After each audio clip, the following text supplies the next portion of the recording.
барлық нәрсеге үлгеру үшін ең бірінші жоспарлау үшін заметкеге немесе бір блокнотқа, бір қағазға жазып қою керек. Осындай күні, осындай уақыттарда менде осындай жоспар бар деп.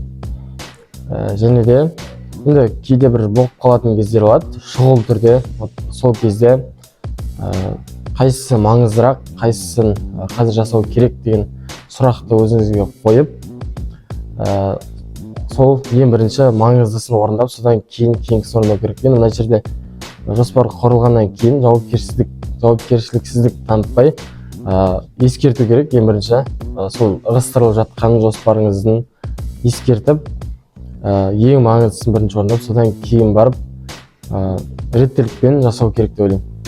Менде енді қазіргі сәтте сабақпен белсенділік бар. Ең бірінші енді сабаққа барам, сабақтан кейін белсенділікке араласам. Ал нағыз екеуі бір уақытта келіп қалған жағдайда кураторымнан немесе сабақта беретін мұғалімнен сұранып кетемін барынша. Осындай шұғыл түрде шаруам болып жатыр еді деп. Қатарынан келіп тұрса, қайсысын өзім қалап тұрмын, соны жасаймын мен негізі. Қайсысы өзіме бір қызық болып тұр. Бір болады ғой, үшеуінің біреуіне бір барғым келмей тұратын, бірақ амалсыздан бару керек болатын. Қайсысына барғым келеді, соны бірінші жасаймын. Барлығына үлгеру дейтін ол студент өмірден кейінгі өмірге ол үлкен сабақ болады.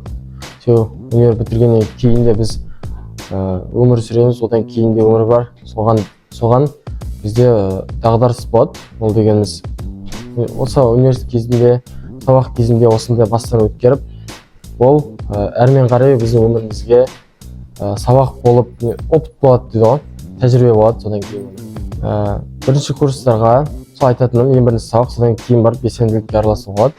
Себебі университетке жаңа келгеннен кейін айналаны жетіп тануға уақыт көп болады сізде, бірақ сабақты ешқашан артқа ығыстырмаңыздар.